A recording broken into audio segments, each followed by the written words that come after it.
Alright, so this is a suggestion via a donation. The name of the video is The Appeal of One Piece. Where to start?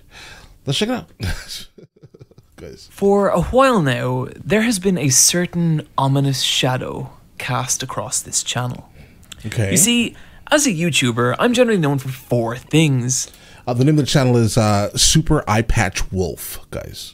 My long, in-depth videos, my love of all things shonen, my utterly flawless spelling, and my absolutely perfect pronunciation of the Japanese language. And the problem with those former two is that at some points it means that I need to do a video on the series One Piece.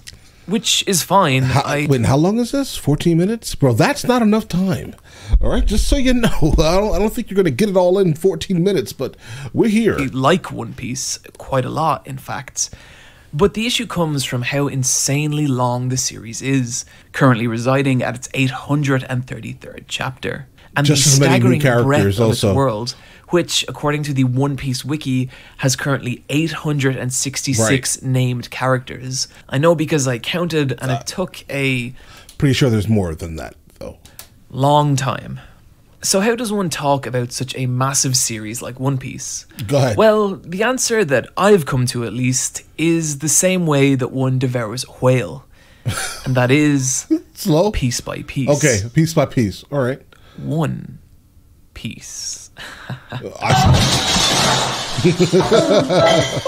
no. And so what we're guys, what you guys don't realize is that some people, at least, if you have no idea what One Piece is, One Piece basically is Japan's Hulk, Spider-Man, Batman.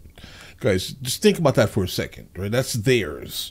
And to be honest, I think One Piece may be bigger than all of our American comics and things, guys. I'm almost positive it may be based off of numbers, at least. Obviously within our American mind state, we all know who Superman and Batman is, but do you know who Luffy is, or Luffy, depending on your pronunciation, guys? Do you know who that? I don't know. Do you know who the pirates are? Who are the pirates? Fuck no, that's not good. And so, what we're going to do here today is that rather than go straight into a full-blown why you should watch/read, which, don't worry, we will get to, okay, is to first put out a shorter video covering what I consider some of the broader structural aspects of One Piece, okay, which will then free us up and allow us to take a much deeper dive into the characters and themes later on. So with this in mind, my friends, please sit back, relax, and consider this an entree with the main course still to come. And let's discuss the appeal of One Piece. Where to start? I first encountered One Piece in 2006 on the UK television version of Toonami, and unbeknownst to me at the time, what I was watching was the infamous 4Kids dub, which would become well known over time for its questionable translation and excessive amounts of censorship. Yeah, that was crazy, And even despite these factors, ignore that I at all really costs. came to enjoy the adventures of Nami, Zoro, and of course Luffy. The series had a unique playfulness to it that made it stand out from other more stoic series I'd seen up until this point, like Bleach and Dragon Ball Z. And even in the show's more dramatic moments, there was always a tremendous amount of fun to be had. Of course, as I watched the imaginative pirate adventure on my parents' old TV, what I was completely unaware of was what a world-shattering phenomenon I was actually dealing with. That revelation would only strike me several years later, when, on a trip to Japan, it became obvious what a massive deal One Piece actually was. Yeah, everywhere. Around every corner in every shop seemed to lie another new piece of Straw Hat Pirate merchandise. Luffy and his ragtag crew were everywhere on everything. One Piece branded bread, One Piece bath salts, even entire One Piece branded shops. It was incredible to see how what I thought was a simple show about pirates utterly dominate the mass consciousness of a single country. The closest thing I could liken it to was the Simpsons mania of early 90s America. I'm gonna go ahead and tell you guys right now, that's probably not even the, well, I guess, I mean, for the sake of speaking to Americans, maybe this may be the closest, guys, but One Piece is so much bigger than The Simpsons ever was or will be, guys, in terms of fandom.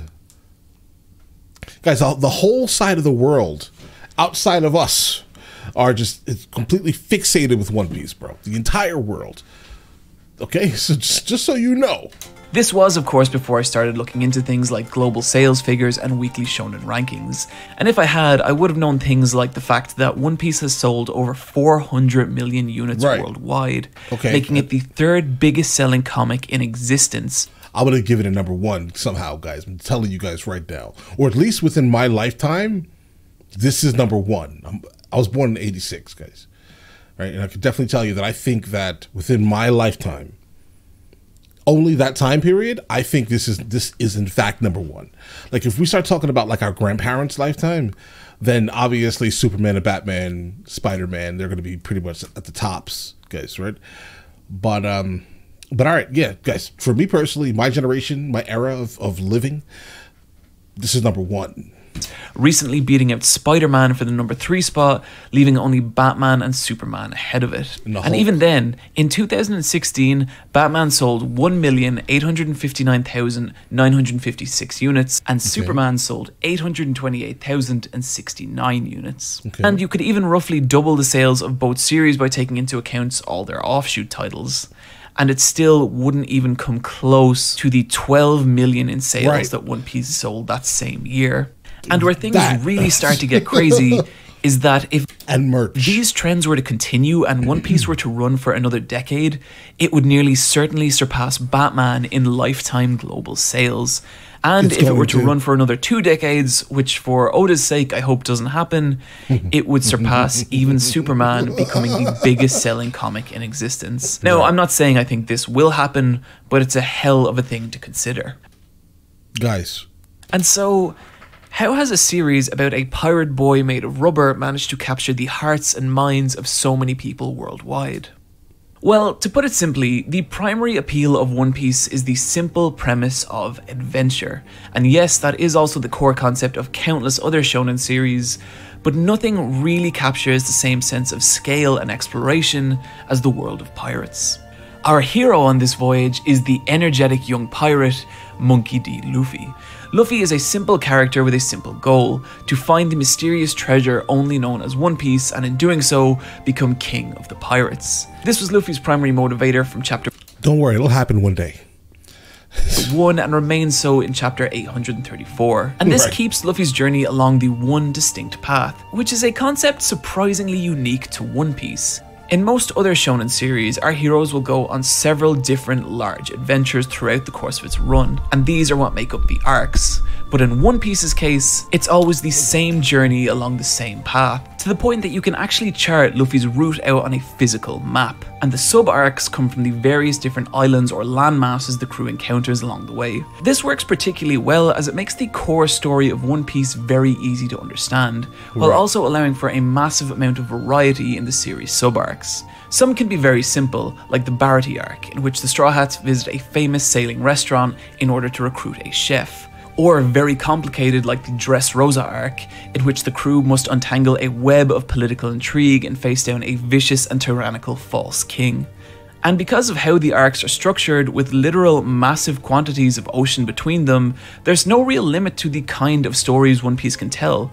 They start off fairly villain of the week-esque, with most enemies being rival pirate captains, but as we move on, we see the Straw Hats embroiled in government conspiracies, abducted by massive haunted ghost ships, springing jailbreaks, and even being at the center of large-scale global conflicts. And throughout the entire adventure, there's this real genuine sense of time and progress. When Luffy sets out on his journey from Fuchsia Village, he has little more to his name than a wooden dinghy and his straw hat. And now, 20 years later, he's an infamous pirate warlord, the world-famous captain of one of the most renowned pirate crews in all of existence, the Straw Hat Pirates, of whom include a master samurai, a technologically advanced pantsless cyborg, and even an undead violinist with a awful, amazing sense of humor. One of the core joys of One Piece is watching Luffy slowly ascend in status and build his crew, as each new battle propels him closer to his dream while also increasing his notoriety worldwide. It's not ever a story you could accuse of moving quickly, but it is always moving. And I think it's only when you look back that you see how far Luffy and his crew have actually come. Right. Of course, the success of an adventure series is largely dependent on the world the adventure takes place in. And this is another area where the series shines. One Piece's world, to put it simply, is the largest, most intricately detailed and well thought out of any of the long-running shonen series, which may not be obvious from the offbeat cartoonish designs of Oda's artwork, but make no mistake, this is a world of layers with its own government, economy, cultural and racial divides, with many, many different factions, all of whom have their own philosophies and motivations. While Luffy and his crew are often at the centre or at least involved in large-scale global incidents, the world also progresses entirely separate to them. Major plot incidents completely separate from the Straw Hats are common, and when they do occur, they reverberate throughout the world on such a scale that it drastically affects the lives of every character in it, such as Porticus D. Ace's showdown with Blackbeard that resulted in the Great Summit War. It always feels like there's a larger picture in One Piece, and depending on the global political climate of the time, Luffy and the Straw Hats' allies and enemies can switch from arc to arc, giving the world this intriguing, ever-changing dynamic. And so One Piece's world succeeds on a grand scale, but what may be even more impressive is the characters that Oda has filled it with. What at first can seem like a cartoonish gag character can, through Oda's storytelling, become a portrait of life at its cruelest and most tragic. And this information is often delivered through weighty flashback stories, in which we're taken through the key moments of a character's life. And while a badly used flashback can utterly kill the momentum of a series, Oda uses them in such a way to give his characters weight, grounding, and motivation that otherwise just wouldn't be possible.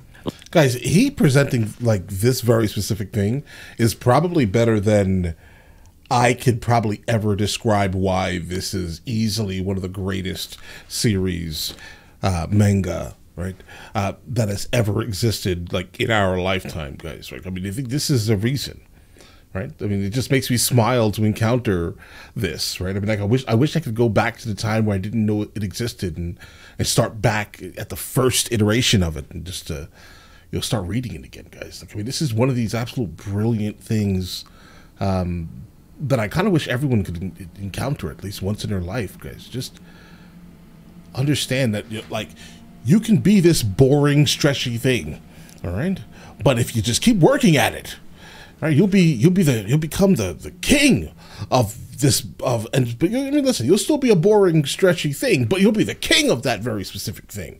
You understand what I'm saying here, guys? Like, seriously, you see this dumb-looking idiot in a diaper? This is Senor Pink, and this guy has a backstory that is absolutely heartbreaking. And upon hearing it, it completely changes everything about how you see him. Moving swiftly yes and no. All right. along. Actually, no, wait, no. I know some of you out there don't believe me, so we're gonna prove it. Go Let's ahead. do this. Because I'm Senor saying right Pink now, started out his no. adult life as a member of the brutal Don Quixote crime family, where his days were frequently filled with criminal activity and brutal violence. Until one day, in the pouring rain, he met a woman who he immediately fell in love with. They got married, had a child, and for a while at least, everything was perfect. Except that Pink was still involved in the Don Quixote family, which he hid from his wife for fear that she might leave him. One day he's called away on a secret mission and disappears for an entire week, and upon returning, discovers that the day he left, his precious son had passed away, and now his wife, furious and heartbroken, demands an explanation, and he tells her everything, at which point she demands he stay away from her, rushes from the home in the pouring rain, before getting into an accident that leaves her in a vegetative state. Pink, devastated by the events, visits her every day in hospital, until one day, on a whim, puts on a bonnet reminiscent of their son in an attempt to entertain her, and miraculously, she cracks a small, delicate smile. And so, for the sake of seeing his wife smile, he continues to dress more and more elaborately, even enduring the ridicule of everyone around him. Years later, his wife too has passed, but he still dresses this way out of remembrance for her and of his beloved son. And so, one of the silliest looking characters in One Piece actually has legitimate character motivation for dressing this way. And I'm sorry, bro, but like, I get it. Yeah, listen, we know, right? But that's still, bro, look, let me show you on a bigger screen here, guys. This, you can get the whole picture, guys. No. I understand, but no. Okay? No. Bro, you're wearing a diaper. All right? You're wearing a diaper. You have a pacifier in your mouth. All right? That's it. Bro, that is a major no. And justifying this, he becomes an actual grounded, tangible character. What really gets me here is that this is one tiny, inconsequential character in One Piece's world. And yet still, Oda manages to imbue him with a sense of depth and grounding many writers fail to give even their main protagonists. And that's to say nothing of the amazing job Oda's done in establishing the major heroes and villains of One Piece's story. Having so many characters with such fleshed out histories and motivation is the primary factor that makes One Piece's worlds feel so vivid and alive, and makes each individual character feel like a true story in their own right. The last thing I'd like to talk about with One Piece is also one of its least tangible elements, and that is the creativity and imagination that's gone into it. There's always a sense that when reading One Piece, Oda himself is enjoying the world and characters more than anyone. It can be seen in the new and creative ways Luffy uses his at first seemingly limited power. It can be seen in the bizarre visual design of many of the world's inhabitants and the camaraderie that takes place between the Straw Hats, and even in the ever-evolving unique structure of Oda's story arcs. He always seems like an author not striving to hit a deadline, but an artist creating a world and story distinctly of his own vision. This is something we're going to dig a lot deeper into in a future video, but for now, just trust me, simply no one writes a story like Ichiro Oda. So with all that in mind, where should you start? Well, the obvious answer is page 1, chapter 1. The manga is for the most part a fantastic read, but I understand people's reluctance to get into it given its insane length. Right. Yeah, right. So you know. Guys, the life of it is not a joke. And the anime comes with many of its own issues too, such as a weak production run and masses of filler. But if you're curious to know if One Piece really is for you or not, or even if you just want to dip your toe in, allow me to present a different option, and that is the fantastic One Piece Movie 6, Bara no Matsuri and the Secret Islands. Directed by Mamoru Hosoda of the Digimon movie The Girl Who Leapt Through Time and Summer Wars, the movie encapsulates in a digestible 90 minutes everything that makes One Piece as a series so much fun, on top of having some absolutely gorgeous animation and character designs, and one of the darkest and That's extremely subjective, guys. hardest right turns I've seen. But I generally will push someone towards the movie. Seen in any film for a while. It requires basically no prior knowledge of One Piece or its world to enjoy, and I think even if you have zero interest in One Piece, seeing one of Japan's most talented directors put his own unique spin on the world of pirates is absolutely worth checking out. Guys, that's going to do it for my intro into One Piece, and there is still a ton more we need to talk about. The characters, their themes, Oda's unique visual aesthetic, and what cursed fruit he ate in order to actually be able to constantly produce a manga of such quality. And we shall in a full-blown why you should watch / read One Piece coming later this year. But I hope this video, at the very least, has given you a foothold with which to get started. Alright guys, listen. Watch this thing, right? Or read it. I've read it, right? I mean, not all of it. I've read a good portion of it, right? I'm way behind, right? But I would definitely say if you don't really want to read anything, definitely go for the movie, like you said here, guys. That's probably the smartest way to kind of just get into it and see if this is even your thing, right? But I definitely would say again, I mean, imagine the overall underlying story here. You are this random, stretchy nothingness, okay? You are. That's who you are. But keep going and going and going and working towards it and you know, decimating villages. Guys, and you will become the king of the random, stretchy nothingness, guys. At least. I would think about that just deeply for a second. Work harder. You'll achieve, guys, right? And I think this is a good definition of kind of what this the whole series as a whole has told the people that have been following it, at least, right? But all right, listen, you guys all have an absolutely amazing day and enjoy your day thoroughly.